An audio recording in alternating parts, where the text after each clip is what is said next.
At the very bottom of the world lies a land so harsh, so uninhabitable, that for most of human history it was thought to be a myth. Antarctica. Today, we know it as the coldest, driest, windiest place on Earth, a continent buried under miles of ice, with temperatures so brutal they can freeze flesh in seconds.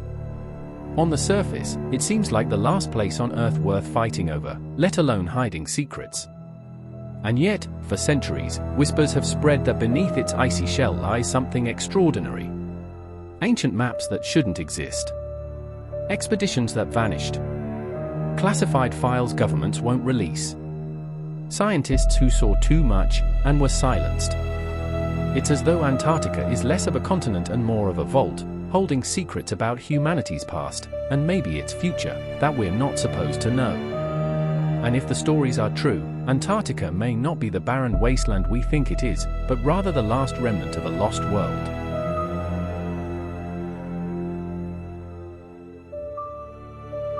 The map that shouldn't exist. The mystery begins far from Antarctica, in 1929 Istanbul. Inside the Topkapi Palace, archivists unearthed a tattered map drawn on gazelle skin by a Turkish admiral named Piri Reis. At first, it was just another artifact. But then, scholars noticed something impossible. The map, dated 1513, showed South America with surprising accuracy. But what made jaws drop was what lay at the very bottom. There, drawn centuries before anyone discovered it, was the northern coastline of Antarctica. But it gets stranger. The map didn't just show Antarctica, it appeared to depict it ice-free. Rivers, valleys, mountain ranges, all features confirmed much later when sonar scans in the 20th century revealed what the continent looks like beneath the ice sheet. This begged a terrifying question: how could a 16th century admiral possibly know what lay hidden under miles of ice? Piri Reis himself claimed his map was compiled from ancient source maps, some said to be thousands of years old. If that's true, who drew the originals? How could they have known Antarctica even existed, much less in an ice-free state? The last time Antarctica may have been ice-free was more than 6,000 years ago, long before the rise of Egypt or Mesopotamia. Which means either our ancestors were far more advanced than we're told, or someone else passed that knowledge down.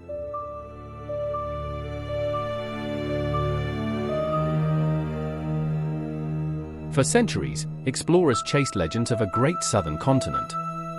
In 1820, Antarctica was officially discovered, but it wasn't until the late 19th and early 20th centuries that expeditions began braving its interior. The conditions were unforgiving: hurricane-force winds, endless blizzards, crushing cold. Many never returned. Those who did often came back with stories they couldn't explain. Some claimed to see vast mountains where maps said there should only be flat ice. Others reported strange lights in the sky, or open patches of water surrounded by frozen wasteland. Even the heroic age of Antarctic exploration had its mysteries. Ernest Shackleton, who famously survived the destruction of his ship Endurance, hinted in his journals about things seen in the fog and landscapes that defied explanation. The records are vague, but one gets the sense Shackleton experienced something he wasn't ready to write openly about. And then came the 20th century, when Antarctica's mysteries collided with global war. The Nazi shadow. In the late 1930s, while Hitler's army spread across Europe, Nazi Germany quietly launched expeditions to Antarctica. Officially, they were scouting whaling waters.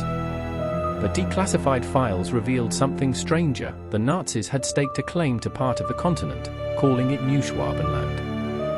Rumors swirled that deep beneath the ice, they were building bases. Stranger still were claims that the Nazis believed Antarctica was the resting place of an ancient civilization. Some defectors even said Hitler was obsessed with the idea of a lost Aryan homeland under the ice, a place of advanced technology that predated human history. There were whispers of secret weapons programs, flying saucer-shaped aircraft known as Die Glocke, or the Bell. Some researchers claim the Nazis moved these experiments south, to Antarctica, as the war collapsed. Whether or not that's true, one thing is certain: after the war, Antarctica suddenly became a point of intense interest for the world's superpowers.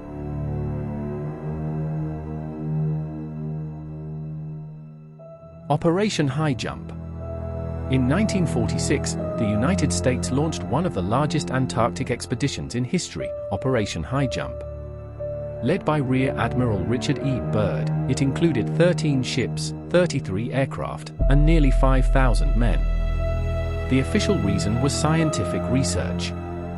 But the scale looked more like an invasion. The mission was supposed to last 6 months. Instead, it ended abruptly after only 8 weeks. Several planes were lost, lives were cut short, and many details remain classified. When Admiral Byrd returned, he gave an interview to a Chilean newspaper, warning that the US must prepare against enemy aircraft that could fly from pole to pole at incredible speeds. Enemy aircraft? In Antarctica? Theories exploded. Some claimed Byrd had encountered Nazi remnants hiding in underground bases. Others believed he had stumbled upon something non-human. Whatever happened spooked the US military enough to shut the operation down and bury the details. And yet, Byrd wasn't finished with Antarctica. He returned a few years later on another expedition, and this time, according to a controversial diary that surfaced years later, he claimed to have discovered something beyond belief.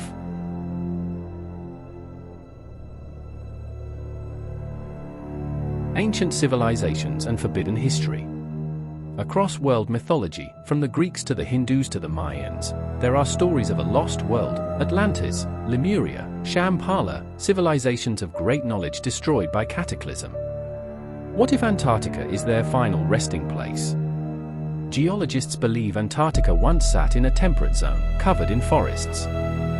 Fossils of plants, even dinosaurs, have been found there.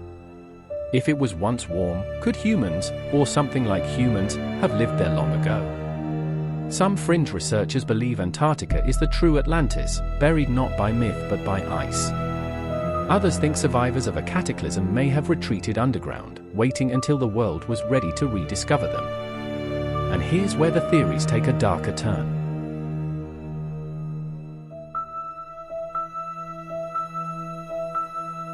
The Antarctica Treaty and Secrecy.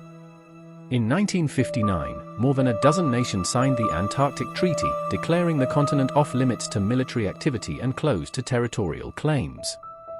On paper, it was about peace and science. But some see it differently. Think about it, Antarctica is the only place on Earth where no nation can freely claim land, no corporation can freely mine resources, and every expedition is heavily monitored. For a frozen wasteland, that's an awfully strange level of control. What are they protecting? Why would the most powerful nations on Earth suddenly agree to keep Antarctica off-limits unless there's something there they don't want the public to see?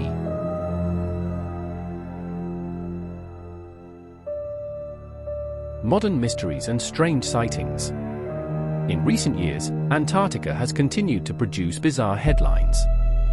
Satellite images showing pyramid-like structures rising from the ice. Reports of strange magnetic anomalies. Even whispers that world leaders, including John Kerry and Russian Orthodox Patriarch Kirill, visited Antarctica in secret under unexplained circumstances. Why would politicians and religious leaders travel to one of the harshest, most desolate places on Earth? What were they shown that we weren't?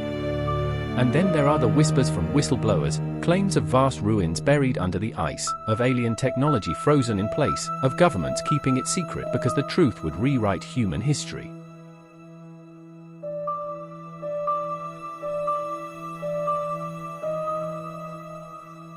The lost world beneath the ice. So what is Antarctica, really? Is it just a frozen wasteland, valuable only for science and climate research? Or is it something more, a vault of forbidden history, holding the truth about humanity's forgotten past, advanced civilizations, and maybe even otherworldly visitors? The truth is, we don't know. And maybe we're not supposed to. For now, Antarctica remains the most forbidden place on Earth. Its secrets buried under miles of ice. Its history locked away in classified files. But one day, the ice will melt. And when it does, the lost world beneath may finally be revealed. And if the stories are true, if Antarctica really is the final resting place of an ancient civilization, or something even stranger, then the biggest secret in human history has been sitting in plain sight, at the bottom of the world, waiting for us to find out.